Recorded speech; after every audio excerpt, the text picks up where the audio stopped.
1 தெசலோனிக்கேயரின் புத்தகம் 1வது அதிகாரம் 5வது வசனம். எங்கள் சுவிசேஷம் உங்களிடத்தில் வசனத்தோட மாத்திரமல்ல, வல்லமையோடும் பரிசுத்த ஆவியோடும் முழு நிச்சயத்தோடும் வந்தது. நாங்கள் உங்களுக்குள்ளே இருந்தபோது உங்கள் நிமித்தம் எப்படிப்பட்டவர்களாய் இருந்தோம் என்று அறிந்திருக்கிறீர்களே. இன்னைக்கு தேவ வசனம் சொல்லுகிறது, சுவிசேஷம் எப்படி வரலையா? வசனத்தோடு மாத்திரம் வரலையா.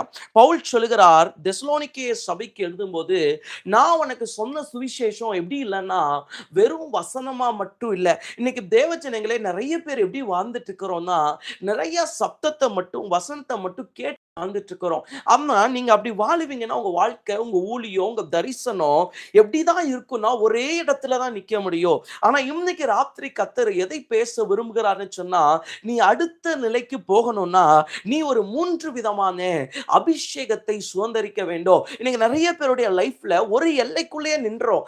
அந்த எல்லையை தாண்டி போறதே இல்லை. ஒரு எல்லைக்குள்ள அப்படியே ஸ்டேபிளா நின்றீங்க. ஆனா தேவஜனங்களே, இது ரொம்ப தப்பு. நீங்க கண்டிப்பா எங்க போகணும்னா அடுத்த நிலைக்கு கடந்து போகணும், அடுத்த இடத்துக்கு கடந்து போகணும். இன்னைக்கு நிறைய பேர் பண்ற மிஸ்டேக் என்ன தெரியுமா? வசனத்தோடு நிற்கிறது. அதுக்காக வசனம் தேவையில்லைன்னு சொல்ல, வசனம் தேவை. ஆனா வசனத்துக்கு அடுத்த படிநிலைகளுக்கு நாம் ஏறி போவதே இல்லை. இன்னைக்கு ஒரு படிக்கட்டுல ஏறி மேல் வீட்டுக்கு போறோம்னா ஒரு படியை தாண்டி அடுத்த படி ஏறி வச்சுதான் ஆகணும். அப்ப நம்ம நிறைய பேர் இப்ப எப்படிதான் நிக்கிறோம்னா, ஒரே படியை ஏறி நின்றுட்டு நான் மேல வந்துட்டேன், நான் மேல வந்துட்டேன்னு சொல்லிட்டு இருக்கிறோம். ஆனா இன்னைக்கு நான் சொல்றேன், உங்க வாழ்க்கையில இல்லைங்க, வசனத்தையும் தாண்டின ஒரு 3 காரியங்களை, ஒரு 3 விதமான அபிஷேகத்தை தேவன் நம்முடைய வாழ்க்கையில எதிர்பார்க்கிறார். நாம் எப்பொழுதுமே வசனத்தோடயே நின்றோம். ஆனா கண்டிப்பா சொல்றேன், நீங்க வசனத்தோடு மாத்திரம் நிற்க அழைக்கப்பட்டவர்கள் இல்ல. வசனத்தோடு நிற்கிறவங்க, வசனத்தின்படி வாழ்றவங்க ஓரளவுக்கு இருக்கலாம். ஆனா வசனத்துக்கும் அடுத்து நிலைக்கு நீங்க வருவீங்கன்னா, ஒரு 3 விதமான அபிஷேகத்தை நீங்க சுதந்திரிப்பீங்கன்னா, உங்க வாழ்க்கை வேற மாதிரி இருக்கும். உங்க எதிர்காலம் வேற மாதிரி இருக்கும். உங்களுடைய குடும்ப சூழ்நிலை வேற மாதிரி இருக்கும். உங்க ஊழியம் வேற மாதிரி இருக்கும். உங்க தரிசனமே வேற மாதிரி இருக்கும். உங்க ஜெபம் வேற மாதிரி இருக்கும். பிரதர், அபிஷேகம் எல்லாம் ஊழியக்காருக்கு எனக்கு ஏன்னு கேக்குறீங்களா? உங்க வாழ்க்கையில அபிஷேகம் வேணுங்க. உங்க குடும்பத்தை நடத்த ஒரு அபிஷேகம் வேணும். உங்க வீட்டை நடத்த ஒரு அபிஷேகம் வேணும். அப்படிப்பட்ட அபிஷேகத்தை இந்த ராத்திரி கட்டளையிடுவார். சரி, ஒரு 3 விதமான அபிஷேகம் தேவன் எதெல்லாம் வச்சிருக்கிறார்? முதலாவது அப்போஸ்தலரின் புஸ்தகம் 10வது அதிகாரம் 38வது வசனம். நசரேனாகிய இயேசுவை தேவன் பரிசுத்த ஆவியினாலும் வல்லமையினாலும் அபிஷேகம் பண்ணினார். நல்லா கவனிங்க, நசரேனாகிய இயேசுவை தேவன் பரிசுத்த ஆவியினாலும் வல்லமையினாலும் அபிஷேகம் பண்ணினார். இன்னைக்கு நிறைய பேர் எதை மிஸ் பண்றோம்னா, வார்த்தை போதும், வசனம் போதும்னு சொல்லிட்டு ஆவியானவரை மிஸ் பண்ணிடுறோம். ஆவியானுடைய அபிஷேகத்தை நீங்க நிறைய பேர் எடுத்துக்கொள்றதே இல்லை. அது சில வேளை அந்நிய பாஷை பேசினா போதும் அப்படின்னு நினைச்சுக்கிறீங்க. ஆனா இல்லங்க, இன்னைக்கு நீங்க கண்டிப்பா எதை தேடணும்னா ஆவியானுடைய அபிஷேகத்தை தேடணும். சரி, அது எப்படிப்பட்ட அபிஷேகம் நீங்க கேட்டீங்கன்னா, அந்நிய பாஷை பேசுற அபிஷேகமா? இல்லங்க, நான் சொல்றேன் அடுத்த நிலைமைக்கு போற அபிஷேகம். இன்னைக்கு நிறைய பேரை நம்ம எப்படி இருக்கிறோம்னா, ஆவியானுடைய நிறைவுல இருக்கிறீங்க, ஆனா ஆவியானுடைய வழி நடத்துதல் இல்ல. இன்னைக்கு நிறைய பேருடைய வாழ்க்கை இப்படிதான் இருக்குது. ஆவியானுடைய நிறைவு வேற, வழி நடத்துதல் வேலையான்னு கேக்குறீங்களா? ஆமாங்க, ஆவியானுடைய நிறைவுங்கிறது நம்ம நிரம்பி இருக்கிறது. வழி நடத்துதல்ங்கிறது அதுக்கு அடுத்த கட்டம். இன்னைக்கு நிறைய பேர் நிறைவுங்கிற கட்டத்துல இருந்துறோம். நிறைவு வந்துட்டாவே நமக்கு ஆசீர்வாதம் வந்துருது, போதுமான நன்மை வந்துருது, போதுமான இடம் கிடைச்சிருது. அப்ப அதனால நம்ம எதோட நின்றோம்னா நிறைவோடையே நின்றோம். ஆனா கர்த்தர் எதை விரும்புறார்னா, நிறைவையும் தாண்டி ஒரு வழி நடத்துதலை கர்த்தர் விரும்புகிறார். ஆவியானுடைய நிறைவான வழி நடத்துதல். ஏன்னா ஆண்டவர் எதைதான் ரொம்ப விரும்புறார்னா, ஆவியானுடைய வழி நடத்துதலை விரும்புறார். இந்த ராத்திரி வேளையில தேவஜனங்களே, உங்க வாழ்க்கை ஆவியானுடைய வழி நடத்துதல இருக்குதா? ஆவியானுடைய நிறைவுல இருக்குதா? இன்னைக்கு நீங்க அதை யோசிச்சு பார்க்கணும். இன்னைக்கு ஒருவேளை நிறைவோடையே நீங்க வாழ்ந்து கொண்டிருப்பீங்கன்னா, நீங்க அடுத்த கட்டத்துக்கு வரணும். நீங்க ஆவியின் வழி நடத்துதலை அனுபவிக்க வேண்டிய கட்டத்திற்கு வர வேண்டும். ஆவியின் வழி நடத்துதலாம் என்ன? நீங்க என்ன செய்யணும் கர்த்தர் சொல்லுவார். நீங்க எங்க போகணும் கர்த்தர் பேசுவார். நீங்க எங்க போகணும் பேச மட்டும் செய்ய மாட்டாரு. நீங்க எங்க போகணுமோ அங்க கொண்டு போய் உங்களை சேர்த்துவார். பிலிப்புவை ஒரு மந்திரியை போய் சந்திக்க ஆவியானவர் சொல்லுகிறார். சொன்னவர் அவனை துரிதப்படுத்தி அவனோடு கூட அங்க செல்லுகிறார். அவனோடு கூட அங்க போகிறார். இன்னைக்கு நம்ம வாழ்க்கையில ஒரு முன்னேற்றம் வேணும், ஒரு அடுத்த நிலை வேணும்னா நம்ம வாழ்க்கையில கண்டிப்பா இன்னைக்கு தேவை என்ன தெரியுமா? பரிசுத்த ஆவியின் வழி நடத்தப்படுகிற ஒரு பெரிய அபிஷேகம் தேவை. இது இயேசுவுக்கே தேவைப்பட்டது. ஏன்னா வசனம் சொல்லுது பாருங்க, இயேசு இயேசுவை தேவன் பரிசுத்த ஆவியினாலும் வல்லமையினாலும் அபிஷேகம் பண்ணினார். அப்ப ஆண்டவராகிய இயேசுவுக்கே என்ன தேவைப்பட்டுச்சுன்னா, பரிசுத்த ஆவியானுடைய ஒரு பெரிய வழிநடத்தல் தேவைப்பட்டுச்சு. இன்னைக்கு இந்த ராத்திரி வேளையில நான் சொல்றேன், நம்முடைய வாழ்க்கையில ரொம்ப தேவை என்ன தெரியுமா? பரிசுத்த ஆவியானுடைய வழி நடத்துதல். இன்னைக்கு நிறைய பேர் இதை மிஸ் பண்ணிடுறீங்க. நிறைய பேருடைய வாழ்க்கையில இந்த அனுபவம் இல்ல. ஜெபம் பண்றோம், வாழ்றோம். இன்னைக்கு இந்த கடைசி கால எழுப்புதல்ல நமக்கு தேவை என்னன்னா, ஹோலி ஸ்பிரிட்டுடைய பரிபூர்ண லீடிங். நான் உங்களுக்கு வேதத்திலிருந்து 2 பேரை காட்ட விரும்புறேன். Number 1 Samuel. இந்த சாமுவேல் யாருன்னா, தான் முதல் பெயர்சபா மட்டும் ஒரு மிகப்பெரிய தீர்க்கதரிசி. இவர் பாருங்க, நிறைய பேர் அபிஷேகம் பண்றாரு. நிறைய பேரை ஆண்டவர் சொல்லுவார், இவனை போய் அபிஷேகம் பண்ண, அவனை போய் அபிஷேகம் பண்ணுவார். இவனை போய் ராஜாவாக்குனா அவனை போய் ராஜாவாக்குவார். இன்னொரு பக்கம் நியாயம் விசாரிச்சார். நிறைய விஷயத்தை யார் செஞ்சார்னா, சாமுவேல் செஞ்சார். அதே வேதாகமத்துல பழைய ஏற்பாட்டுல இன்னொரு மனுஷன் யாருன்னா, எலியா. இந்த எலியா யாருன்னா, ஆண்டவருடைய ஒரு பெரிய தீர்க்கதரிசி. இந்த சாமுவேல் பாருங்க, ஆவியானுடைய நிறைவுல வாழ்ந்தார். ஆவியானவர் என்ன சொன்னாரோ அதை போய் செஞ்சாரு. ஆவியானவர் எங்க போக சொன்னாரோ அதை செஞ்சாரு. நான் அதை குற்றமா சொல்ல, அவர் செஞ்சாரு. ஆனா இந்த எலியா பாருங்க, ஒவ்வொரு இடத்திலும் யாரால வழிநடத்தப்படுகிறாருன்னா, ஆவியானவரால வழிநடத்தப்படுவார். இவர் இன்னைக்கு ஒரு இடத்துல இருப்பார், நாளைக்கு இன்னொரு இடத்துல தூக்கிட்டு போய் வச்சிருவார் ஆவியானவர். சோ இப்படிப்பட்ட ஒரு பெரிய ரிலேஷன்ஷிப், பெரிய ஒரு அனுபவம் யாருக்குள்ள இருந்துச்சுன்னா, எலியாவுக்குள்ள இருந்துச்சு. நீங்க கண்டிப்பா பழைய ஏற்பாட்டுல பார்த்தீங்கன்னா, சாமுவேல் பலமான ஊழியம் செஞ்சாரா, எலியா பலமான ஊழியம் செஞ்சாரான்னு பார்த்தா, சாமுவேலை காட்டிலும் எலியாவின் ஊழியம் பலம் மிக்கதா இருந்தது. இந்த ராத்திரி நான் சொல்றேன், உங்க வாழ்க்கையில பரிசுத்த ஆவியானவர் இருப்பார் என்று சொன்னால், அவருடைய அபிஷேகத்தையும் கடந்து ஒரு வழிநடத்துதல் உங்க வாழ்க்கையில இருக்கும்னு சொன்னா, நீங்க மிகப்பெரிய ஊழியத்துக்காக தெரிந்து கொள்ளப்பட்ட கூட்டம். நீங்கள் மிகப்பெரிய தரிசனத்துக்காக அழைக்கப்பட்ட கூட்டம். தேவ பிள்ளையே, நீ நிறைவுல வாழ வேண்டிய ஆள் இல்ல, நீ ஆவியானவருக்குள்ள மூழ்கி கிடக்க வேண்டிய ஆள். அதனாலதான் வசனம் சொல்லும், பரிசுத்த ஆவியினாலே வருகிற ஞான ஸ்நானம். அப்ப ஞான ஸ்நானம்னா என்னங்க? நம்ம முறைமைப்படி என்ன, நம்மள அப்படியே தண்ணிக்குள்ள அப்படியே முக்கி இந்த தண்ணி நமக்கு மேல போறதா ஞானஸ்தானம். அப்ப பரிசுத்த ஆவியின் ஞானஸ்தானம்னா என்ன? நமக்கு மேல் அவர் எழும்புவது, நமக்கு மேல் அவர் ஆளுகை செய்வது. இந்த ராத்திரி உங்க வாழ்க்கையில, உங்க வீட்டுல உங்களுக்கு மேல் ஆவியானவர் இருக்கிறாரா? உங்களுக்கு மேல் அவர் ஆளுகை செய்யறாரா? நான் சொல்றது நம்ம மேல இல்ல, நமக்கும் மேல. சோ அப்படிப்பட்ட நிறைவுல நம்ம இருக்கும்போது சத்துருவின் வல்லமைகள் தகர்க்கப்படும், சத்துருவின் திட்டங்கள் அழிக்கப்படும். இன்னைக்கு ராத்திரி தேவன் விரும்புகிற முதலாவது அபிஷேகம் என்னன்னு நீங்க நினைக்கிறீங்க? பரிசுத்த ஆவியினாலே வழிநடத்தப்பட வேண்டிய ஒரு அபிஷேகம். இன்னைக்கு நிறைய பேர் இதை மிஸ் பண்ணிடுறீங்க. நிறைய பேரோட லைஃப்ல இந்த அனாயிண்டிங் இல்லைங்க. ஆனா இந்த ராத்திரி கர்த்தர் எதை இந்த எழுப்புதலின் காலத்துல விதைக்க விரும்புறாருன்னா, நான் கண்டிப்பா எதை தர விரும்புறேன்னா, பரிசுத்த ஆவியானுடைய வழி நடத்துதலின் அபிஷேகம். இன்னைக்கு நம்ம எதுல நடத்தப்படுறோம்? ஆவியின் நடத்தப்படுகிற அனுபவம் இருக்குதா? நீங்க யோசிச்சு பார்க்கணும். நீங்க எப்படி நடத்தப்படுறீங்கன்னு யோசிச்சு பார்க்கணும். நிறைய இன்னும் ரட்சிக்கப்பட்டு 10 வருஷம் ஆயி, 5 வருஷம் ஆயி இப்படி வசனத்தை திறந்து திறந்து பார்த்துட்டு இருக்கிறீங்களா? என்ன உங்களுடைய வழி நடத்துதல் எனக்கு காட்டுங்க காட்டுங்கன்னு சொல்றீங்களா? இல்லைங்க. நீங்க எப்படி இருக்கணும் தெரியுமா? நீங்க எங்க போகணுமோ அங்க உங்களை ஆவியானவர் கொண்டு போகணும். நீங்க என்ன பேசணுமோ அங்க உங்களை ஆவியானவர் பேச வைக்கணும். ஏன்னா வசனம் சொல்லுதே, அவர் சகல சத்தியத்துக்குள்ளும் உங்களை நடத்துவார். வேதத்தின் சத்தியத்தை, வேதத்தின் மகத்துவங்களை நம்ம பார்க்கணும்னா கூட நமக்கு யாருடைய உதவி தேவைன்னா, பரிசுத்த ஆவியானுடைய உதவி தேவை. இந்த ஆவியானுடைய உதவி இல்லாம வேதத்தின் மகத்துவங்களை கூட நம்மளால பார்க்கவே முடியாது. இந்த ராத்திரி சத்தத்தை கேட்கிற ஒவ்வொருடைய வாழ்க்கையில நான் சொல்றேன், தேவன் சில மகத்துவமான கிரியைகளை உங்க வாழ்க்கையில செய்ய விரும்புகிறார். சில மகத்துவமான தரிசனங்களை உங்க வாழ்க்கையில தேவன் நிறைவேற்ற விரும்புகிறார். சில மகத்துவமான திட்டங்களை உனக்காகவே கர்த்தர் சிலதை எழுதி வைத்திருக்கிறார். அதை கர்த்தர் நிறைவேற்ற வேண்டுமானால் இன்னைக்கு வாழ்க்கையில நீ தாகத்தோடு கேட்க வேண்டியது பரிசுத்த ஆவியானுடைய வழி நடத்துதலின் அபிஷேகம். இன்னைக்கு ஏன் சில ஊழியங்கள் சில இடத்துக்கு வந்து சில கட்டத்தோட நின்றதுன்னா, அவங்க எதை மிஸ் பண்ணிட்டாங்கன்னா, பரிசுத்த ஆவியினுடைய வழி நடத்துதலை மிஸ் பண்ணிட்டாங்க. அவங்க இப்ப எதுல வாழ்றாங்கன்னா, நிறைவுல வாழ்றாங்க. இன்னைக்கு நிறைய பேருக்கு நிறைவு கம்ஃபர்டபுளா இருக்குது. அதுக்காக ஆவியானுடைய நிறைவு தப்புன்னு சொல்லல. ஆனா அதுக்கு அடுத்த நிலைமைக்கு நம்ம போகணும். பவுல் சொல்ற சொல்றாரு பாருங்க, வசனத்தோட நான் நிறுத்த விரும்பல.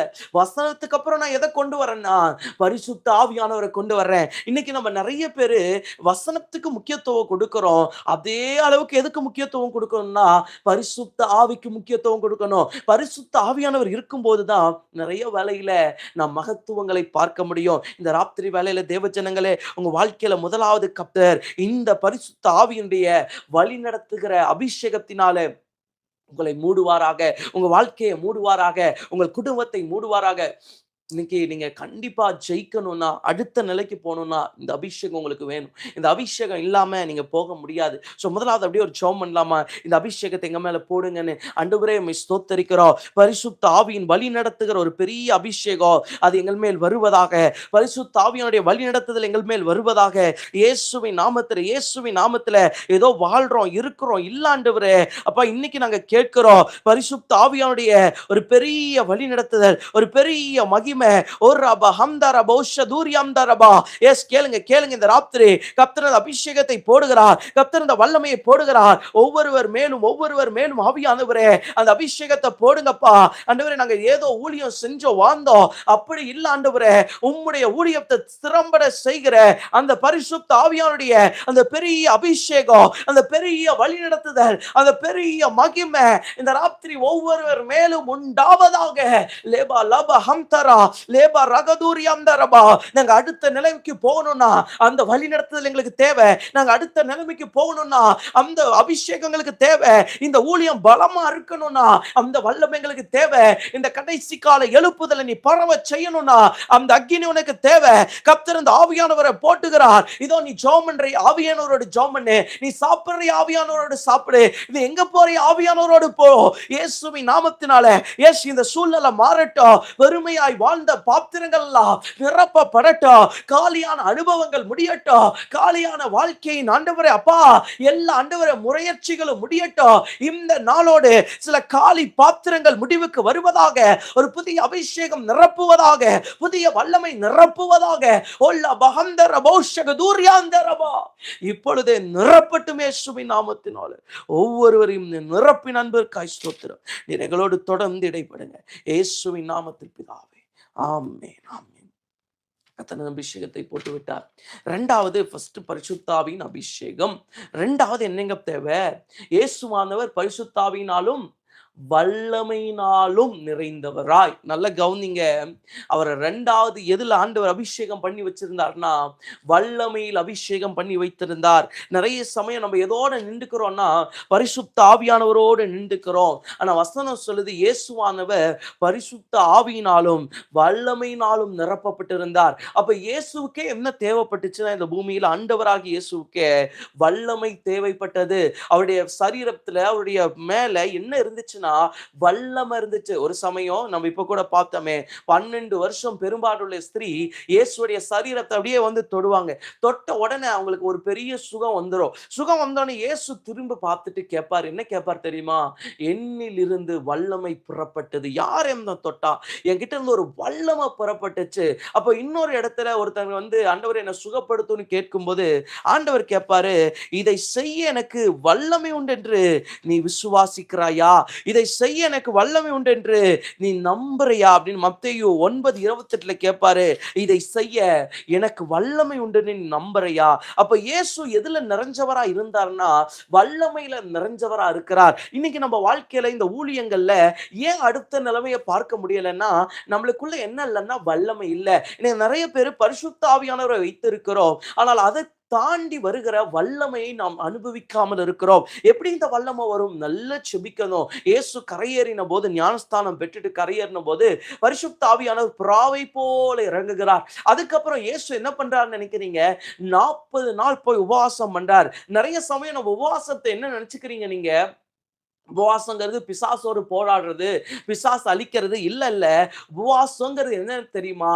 வல்லமை பெறுகிற நேரம். இயேசு 40 நாள் உபவாசத்திலே வல்லமையை பெற்றுக்கொண்டு வந்து சாத்தானை ஜெயிக்கிறார். இந்த ராத்திரி வேளையில நம்முடைய வாழ்க்கையில ஒரு பெரிய வல்லமை தேவை, ஒரு பெரிய அனாயிண்டிங், ஒரு பவர் தேவை.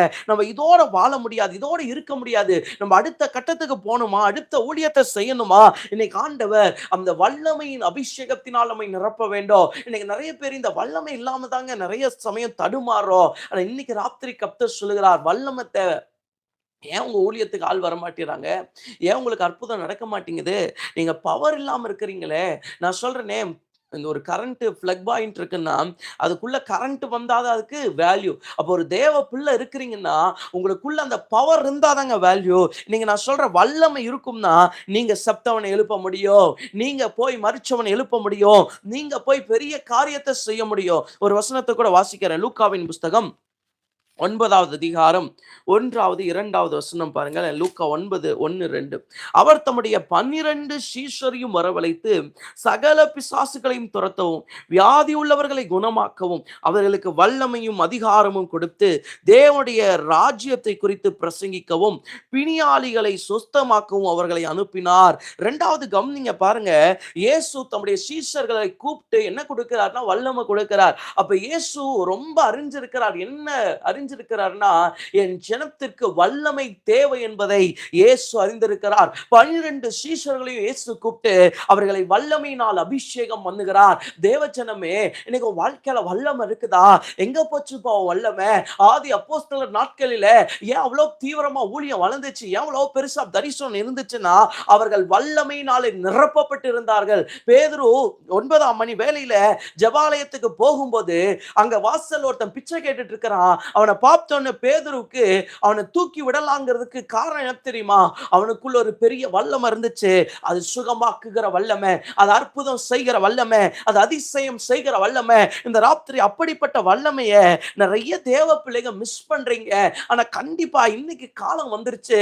நீ வல்லமையை பெற வேண்டிய காலம், நீ வல்லமை பட வேண்டிய காலம், நீ உன் வல்லமையை தரிக்க வேண்டிய காலம் உன்னுடைய வாழ்க்கையில வந்துருச்சு. தேவ பிள்ளையே, நீ இத்தனை காலம் வல்லமை இழந்த வாழ்க்கை வாழலாம், வல்லமை இழந்த ஊழியம் பண்ணலாம். ஆனா இன்னைக்கு சொல்றேன், நீங்கள் வல்லமை உள்ளவர்களாய் மாற வேண்டும். ஒரு ஊழியக்காரர் வல்லமை உள்ளவரா மாறிட்டா அவன் வீடு வல்லமை உள்ளதாய் மாறும், அவருடைய குடும்பம் வல்லமை உள்ளதா மாறும், அவர்கள் வைத்திருக்கிற அத்தனை காரியமும் வல்லமை உள்ளதாய் மாறும். எலியாவுடைய சால்வைய எலிசா எடுத்துக்கொண்டு வந்து அப்படியே தட்டும் போது அந்த தண்ணி அப்படியே கடல் தண்ணி அப்படியே யோர்தான் அப்படியே ரெண்டா பிளந்து நிற்கும். அப்ப தேவ ஜனங்களே அறிந்து கொள்ளுங்க, ஒரு தேவ மனுஷன் மட்டும் சரியான வல்லமையை சுமப்பான் என்று சொன்னால் அவன் இடத்தில் இருக்கிற வஸ்திரங்கள் கூட ஊழியம் செய்யும். நான் சொல்றேன், இன்னைக்கு கர்த்தருடைய வல்லமை நம்மை நிரப்புன்னு சொன்னா நமக்கு பின்பாக நம்முடைய ஆடைகள் கூட, நம்முடைய சரீரம் கூட, ஏன் நம்ம இருந்த இடம் கூட, ஒரு ஊழியக்காரருடைய கச்சை கூட என்ன பண்ணும்னா ஊழியம் செய்யும். அதுதாங்க வல்லமை. இன்னைக்கு எங்க போச்சு அந்த வல்லமை? பின்னும் இருக்கிற இடத்துல கழுகு கூட உண்மை. வல்லமை இருக்கிற இடத்துல ஜனங்க வருவாங்க, வல்லமை இருக்கிற இடத்துல அற்புதங்கள் நடக்கும், வல்லமை இருக்கிற இடத்துல அதிசயங்கள் நடக்கும். உங்களுக்கு இயேசு அந்த வல்லமையை தர விரும்புகிறார். எனக்கா பிரதர்? என் வாழ்க்கையிலே அந்த வல்லமை உங்களுக்கு தான் இயேசு தர விரும்புகிறார். 12 சீஷர்கள் அமிச்சு இயேசு வல்லமையை தருகிறார். அதுல ஒருவன் என்ன பண்றானா அதை இழந்து போறான். ஆனா இன்னைக்கு இயேசு யாரை தேடுறார் தெரியுமா? இழந்து போகிறவர்களை அல்ல, இதை சுமக்கிறவர்களை, இந்த வல்லமையை பயன்படுத்துகிறவர்களை, இந்த வல்லமையை சரியாய் கையாளுகிறவர்களை இயேசு தேடிக்கொண்டிருக்கிறார். இன்னைக்கு நிறைய பேர் வல்லமையை பெற்றவங்க தான். ஆனா இன்னைக்கு ஏன் வல்லமை வேலை செய்யறது இல்லைன்னா மிஸ்யூஸ் பண்ண ஆரம்பிச்சுட்டாங்க. ஆண்டவர் வல்லமையை கொடுத்தது எதுக்குன்னா அவரை மகிமைப்படுத்துறதுக்கு. ஆனா நிறைய பேர் அதை எப்படி பண்ண ஆரம்பிச்சுட்டாங்கன்னா மிஸ்யூஸ் பண்ணிடுறாங்க. ஆமா, நிறைய பேர் மனுஷங்க தானங்க நம்ம. அப்போ அதை நம்ம ஆட்டோமேட்டிக்கா எப்படி பயன்படுத்திடுறோம்னா இந்த வல்லமைய தவறான காரியத்துல தவறான வழியில கொண்டு போய் விட்டுறோம். ஆனா இந்த ராத்திரி கர்த்தராகிய தேவன் நம் மத்தியில இடைப்படுகிறார்.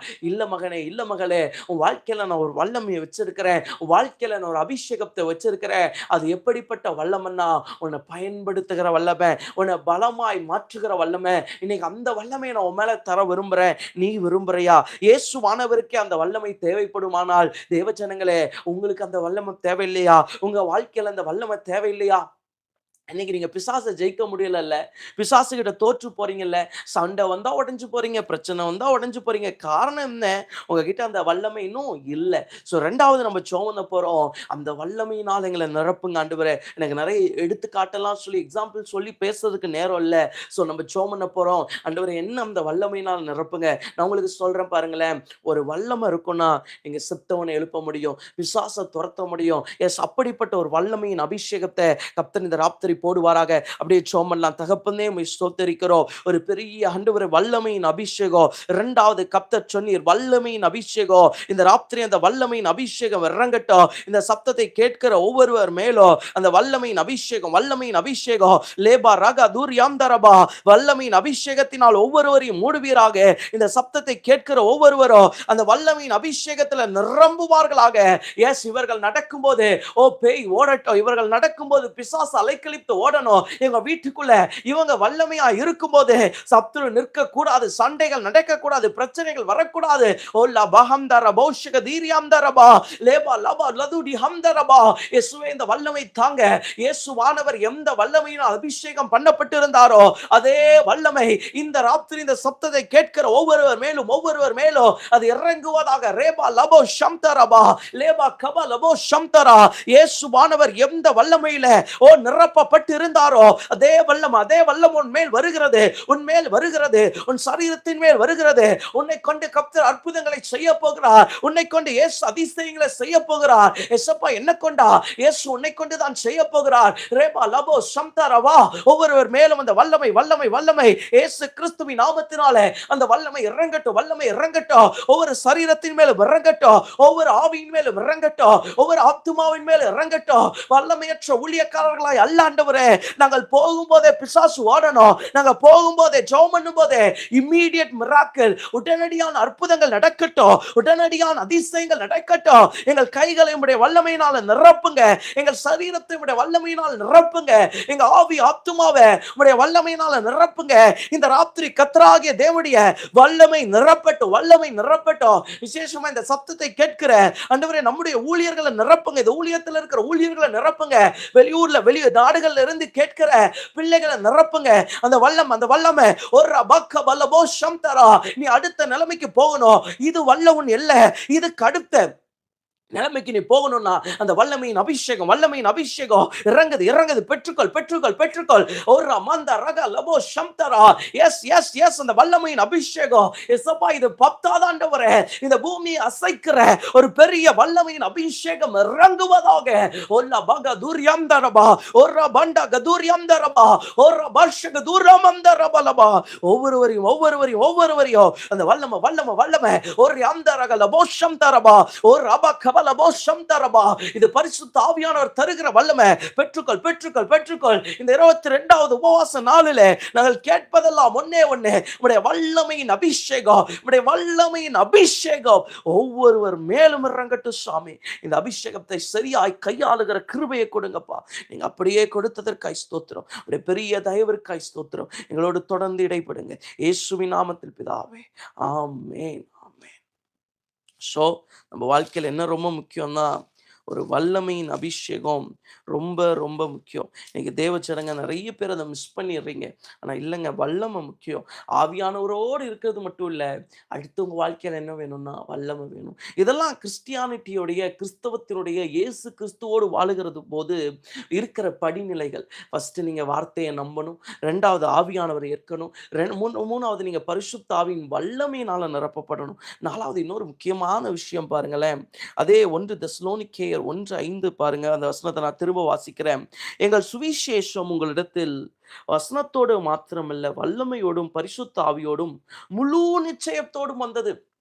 3வது பாருங்க, முழு நிச்சயத்துக்கு வேற என்ன வார்த்தை சொல்லலாம்? விசுவாசம்னு சொல்லலாமா?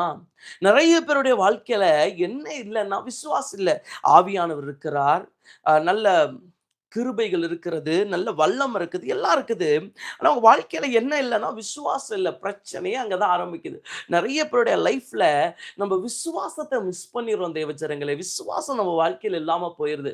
உள்ள எல்லாத்தையும் வச்சிருப்போம், ஆனா நம்ம விசுவாசம் இல்லாம எல்லாத்தையும் அடைச்சு வச்சிருப்போம்.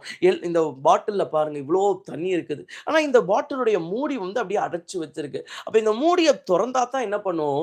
இந்த தண்ணி வெளியே வரும். அதே போலதான் நம்ம வாழ்க்கையில நிறைய வல்லமையை கர்த்தர் வச்சிருக்கிறார். நிறைய கிருபையை கர்த்தர் வச்சிருக்கிறார்.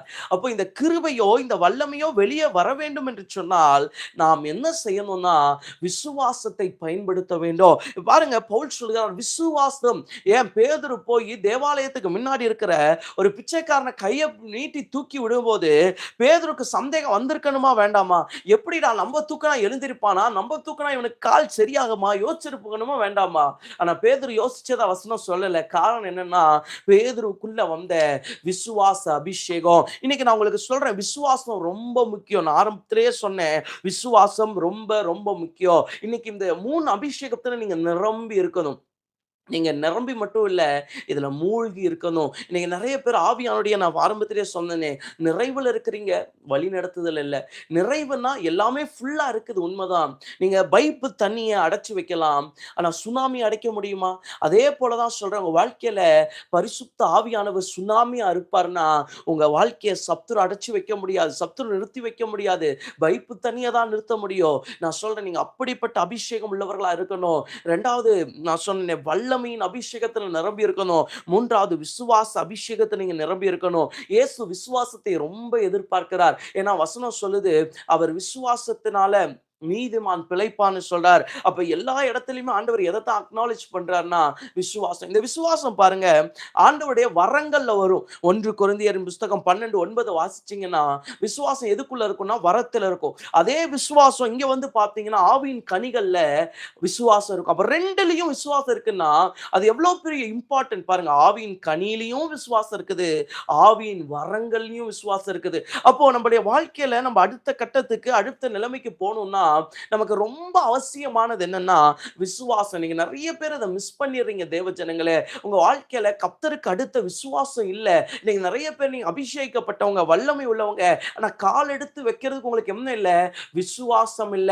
இயேசு ஒரு சமயம் கடல்ல நடந்து வரும்போது படகுல இருக்கிற பேதுரு பார்த்து கேட்பாரு, இயேசுவே நீரே ஆனால் நான் நடந்து வரணும். ஏன் அத்தனை பேர் இருக்கிறாங்கல்ல, அத்தனை பேருக்கும் வராத வார்த்தை யார் வாயில இருந்து வருது? பேதுரு மேல வருது. காரணம் என்ன? பேதுருக்கு இருந்த பெரிய விசுவாசம். அப்ப இன்னைக்கு நான் விசுவாசிக்கிறேன், நம்முடைய வாழ்க்கையில விசுவாசத்தின் அபிஷேகம் மாத்திரம் வரும் என்று சொன்னால், நம்மை கர்த்தர் வேறு இடத்திற்கு கொண்டு போவார், வேறு மகிமையில நிரப்புவார். சோ 3வது, நீங்க கண்டிப்பா எதை செய்யணும்னா, ஒரு பெரிய விசுவாச அபிஷேகத்தை சுதந்தரிக்க வேண்டும். இன்னைக்கு நிறைய பேரோட லைஃப்ல இருக்கிற அந்த இம்பேலன்ஸான சூழ்நிலை என்னன்னா விசுவாசங்க. இன்னைக்கு 3 அபிஷேகம் நமக்கு தேவை. பரிசுத்த ஆவியின் வழி நடத்துகிற அபிஷேகம், வல்லமையின் அபிஷேகம், 3வது விசுவாச அபிஷேகம். இது 3 நம்ம வாழ்க்கையில வரும்னா, நம்ம ஊழியங்களை, நம்ம குடும்பங்களை கர்த்தர் அடுத்த நிலைக்கு எடுத்துக்கொண்டு போகிறார். இன்னைக்கு அதனாலதான் கர்த்தர் இதை பேசுகிறார். இந்த 3 அபிஷேகத்தை கர்த்தர் தரட்டோன்னு அப்படியே நம்ம ஜெபம் பண்ணலாம். கண்களை மூடி, ஆண்டவரே இந்த 22வது நாள் நாங்க கேட்கறதுலாம் ஒன்னே ஒண்ணுப்பா, இந்த 3 அபிஷேகம் அது அப்படியே எங்க தலையின் மேல வருவதாக. ஓ ரப ஹம்தர பௌஷக தூரியாம்தரபா. அப்பா, இந்த 3 அபிஷேகத்துல எங்களை நிரப்புங்கப்பா. பிள்ளைகள் எந்த இடத்துல இருந்து சத்தத்தை கேட்டாலோ அவர்களை நிரப்புங்க.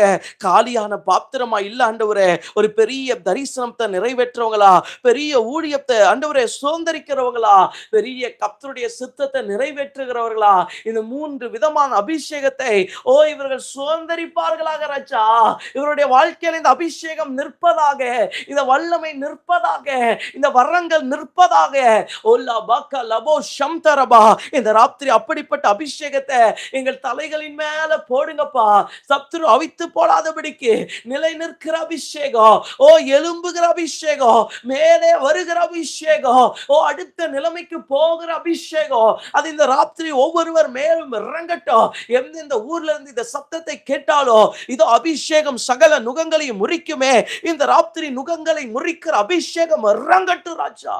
தகப்பன், நீங்க அப்படியே நிரப்பினதற்கு ஸ்தோத்திரம். தகப்பனே, இந்த நல்ல ராத்திரி வேலைக்காய் ஸ்தோத்திரம். 22 நாள் நீங்க தான்ப்பா நடத்துனீங்க. இந்த ஜெபங்களை கலந்திருக்கிற ஒவ்வொருவரையும் நீங்க ஆசீர்வதிங்க. என்ன தேவையோடு, என்ன சூழ்நிலையோடு இருந்தாலும் அவங்க சூழ்நிலைகளை மாற்றுங்க, அவங்க தேவைகளை சந்திங்க. எல்லாரையும் ஆசீர்வதிங்கப்பா. எந்த இடத்துல இருந்தாலும் அவங்க வாழ்க்கை ஒரு பெரிய ஆசீர்வாதமா இருக்கட்டும், பெரிய ஜெயமா இருக்கட்டும்ப்பா. உங்க நாமத்தை மகிமைப்படுத்துகிறேன். இவர்களை மனதார ஆசீர்வதிக்கிறேன். நன்மை செய்யுங்க. பெரிய அபிஷேகத்துல நிரப்பி வர நாட்கள்ல கர்த்தர் பயங்கரமா வல்லமையா பயன்படுத்திடுங்க. உடைய நாம மாத்திரம் மகிமைப்படட்டும். பிரயோஜனமான ஊழியக்காரன் கனத்தை நீர் எடுத்துக்கொள்ளும். இயேசுவின் நாமத்தில் பிதாவே, ஆமென், ஆமென்.